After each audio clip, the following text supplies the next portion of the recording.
I will close off the pilot episode here. I want to give my I want to talk. I want to talk about AEW and NXT. Not really much reviews on the shows. I guess just brief thoughts. NXT, I thought was a fresh show. It was not the best show they've done, but it was a fresh show. They had a lot of fresh matches, fresh main events. It felt different in a good way. I thought AEW though was just the better show overall. It just flowed by quicker. There was a lot better matches. And surprisingly, not one tag team match. That's very rare. Usually AEW blasts like half their matches or majority of their matches with tag teams or six-man tags. So surprisingly, they did not do that this time. So I'm kind of happy. I'm kind of happy that they did that. But one of the things I want to talk about was something that everybody kind of has opinions on. That's talk about NXT and AEW. On one thing they could improve in.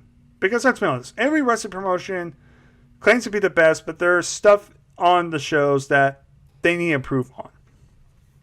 Now, first of all, I'm not going to talk about the crowds because the crowd is probably the big reason why NXT is not what it used to be. NXT, the reason why the shows were so great was one of the big reasons was the fans. The fans made those shows. It was like the ECW fans, the ECW shows. Those fans were super passionate for those shows and they make those shows memorable. And without those NXT fans, NXT basically loses a good chunk of their show. They lose the real value. One of their big values for that show being special. So I'm not going to talk about the crowd stuff. So we'll start with NXT first. In my opinion, some stuff I think that they need improvement. One of them is their tag team division. Seems like they're slowly getting some tag teams back. But the tag team division is not what it used to be. I mean, back in the day, you had like the Ascension, the Revival, Murphy and Blake, or Blake and Murphy, I should say, with Alexa Bliss.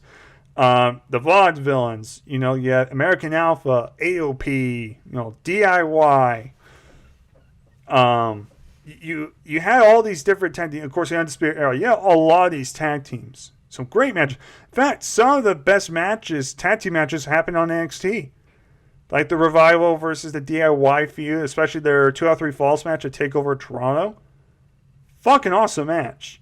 The American Alpha Revival had some great matches. DIY, Undisputed Era versus, Owen Lorcan, Dane Burch. That's a very underrated match that no one talks about. But tag team wrestling NXT used to be the shit. It used to be awesome. And it's died down a bit. I mean, they've got MSK now. It looks like Drake Maverick and Killian Day are a team. They brought in the Grizzled Young Veterans. Imperium's in there. Looks like there's a partnership with Ciampa and Thatcher at the moment. They got Breeze Dongo, Legado Fantasma. But it's just, I feel like something's missing from the tag team division. I don't know if it's more tag teams. I don't know if it's more effort or stories into it. But something feels off. It feels off. And I don't know why that is. But I just say one of the biggest improvements, they need to improve on their tag division. I think that's really what they need to focus on, is focusing on their tag division, try to put some more effort, get some more teams, put some more stuff in the stories into that, more drama. And I think the tag division could be great again. Now it sounds like Donald Trump. But anyways, I think they need to put more focus on their tag division and put a little bit more improvements and effort to there. Another thing they need to improve in is their cruiserweight division.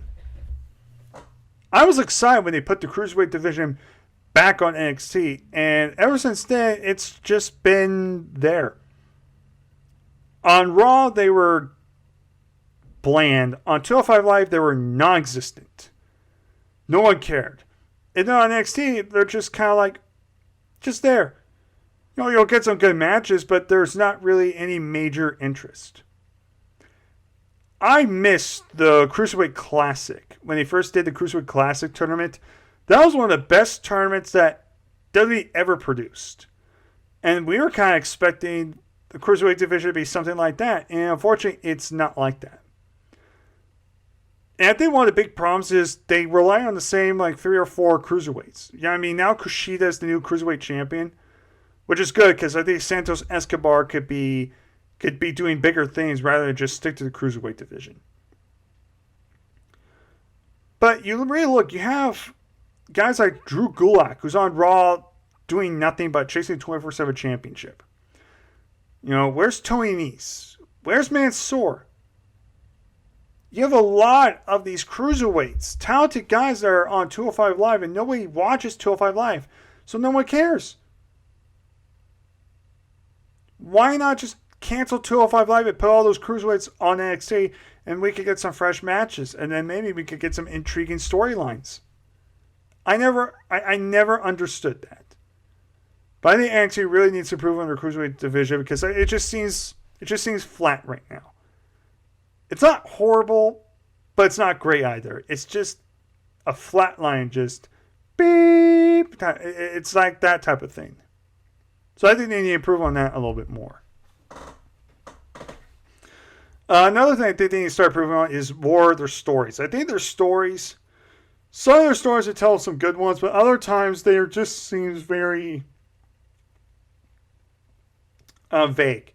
Very vague as well. Sometimes they'll tell a good story, but sometimes it's just the very run-of-the-mill stuff. I mean, the stuff with the Way and Dexter Lumis, that's I don't really care. It's a storyline, but really, it doesn't do anything for me personally. The whole Way stuff, treating Austin Theory like a dumbass and all that stuff, it's not for me. I don't really care for it personally. So I think they just need to improve a little bit more on the storylines. Kind of tweak some things up. Maybe some of them take more seriously, put a little bit more effort. Like they did with Adam Cole and Kyle O'Reilly. That was a good storyline. I mean, that promo package they did before their match was one of the best that company's ever done. But I think they need to improve a little bit more in their storylines. Now we'll move on to AEW. Very quickly. AEW, in my opinion, one of the problems they need improvement is less tag team matches. I get it. They're all about tag teams, and I respect the fact that they love their tag team division. They love it. They love their tag team matches. They want to make tag team wrestling mean something, and I respect that. But when you have like 4 or 5 tag team or 6-man or 12-man tag team matches, I feel like I'm watching an episode of Raw, and I don't like that feeling. It makes me want to turn off the show. They need to cut back on their tag team matches. Not saying they have to get rid of them completely, but tone it down a bit. Have a little bit more variety in the show. If you're going to do a tag team, make sure it means something. Make sure there's something on the line. Make sure there's a reason for doing it. Not just to throw in there randomly to get people on television. Do it where it's going to mean something. Another thing, which they actually are kind of proving, but I still will say this, their women's division.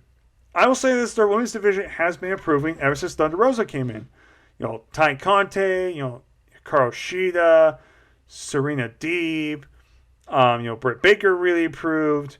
So the women's division is slowly improving, but like I said, it still needs improving. There's still ways to go for it before it becomes really taken seriously, but they're on the right path. So I'd say continue what they're doing, and AEW is going to sign anybody. I think they need to start signing more women, more talented women, more professional women, basically women that I believe they know what they're doing, rather than women that feel like they're lost or they don't know what to do. Get more women that feel like they know what they're doing. They're more fluid. They call a spot in. They can fix a botch. More professionalism. But like I said, they are improving the women's division, so I do like that aspect. It's not perfect, but there's definitely improvement. So I just hope they continue with that momentum. Another thing, and a lot of people have been pointing this out, let's get rid of some of these factions. There's too many factions on the show. You got the Nightmare Family, you got the Factory, the Inner Circle, the Pinnacle, Death Triangle, the New Bullet Club / Elite. You got the Matt Hardy family group. You got the Dark Order. You got Jurassic Express. It's way too much. And I know New Japan has like 5 factions now, but they only have 5 factions. They don't have 10. AEW is just a faction whore at this point. And look, I love factions, but when you do too many factions, it becomes overkill. you don't make the faction means you don't make the faction anything special. You don't make it special when you have like a bunch of these factions. I mean, let's be honest. Does anyone really care about this factory group with QT Marshall? Probably not. I mean, I'm granted I like how they're including a lot of younger guys, and one of them being Aaron Solo, but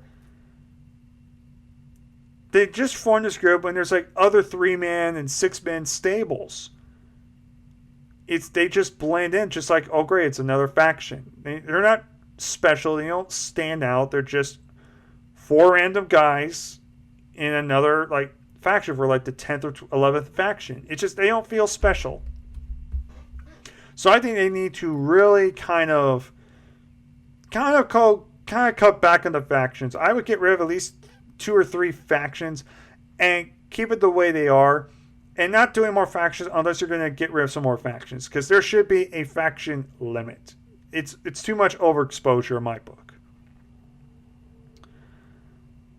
And I think one of the last things I want to do, again, I think there's more, but I can't think of anything more of anything at the moment. But here's one more thing I will say about AEW, and I know I don't like saying this, and this might make me a heartless bastard, but bear with me. There are some people I believe that need to get released. I think AEW has too many people signed, and a lot of them are lower card, independent guys. Look, let's be honest. Pierre Avalon, at least he has a job. He's getting paid. I'm happy for him. But let's be honest, they do nothing with him. Cesar Pallone, no one cares. Brandon Cutler is barely on TV anyway. Why is he on? Michael Nakazawa, again, barely on TV. Why is he employed? And then you got some of these guys that just nobody cares about or nobody knows who they are. And I get they have Dark and Elevation, but not a lot of people watch those shows. More people watch the weekly Dynamite shows or the pay-per-views. So I don't understand that. I think, honestly, if you're going to sign more people, if you're going to sign someone, make sure you have a plan for them. And again, I hate saying this, but AEW should release some of their talent. I'm not saying they need to release all of them. I'm not saying that. And I'm not saying release them because I hate these people. Okay, this is not like a Nia Jax where I want her fired because she injures people way too often, and I'm legit scared for everyone's life. But there are some people that just don't really belong on that roster. That they're not doing anything with them. They're not relevant. Their gimmicks aren't working. They don't do anything. And here's the thing. You could release them, and if you have something planned, you can always re-sign them, or you could still have them wrestle without a contract. I mean, that's what AEW has been doing with a lot of their lower card talent. Just don't have them sign a contract, but they can still come in, wrestle, and have a few local matches, stuff like that. As a local guy, like a local job guy. To make someone else look good, get a good pay raise. And then when you have a better idea, let's say you want to do something with Brandon Cutler, sign him to a contract. And then make him relevant, really show that you have a lot of effort for this guy. I think that's what they need to do, honestly.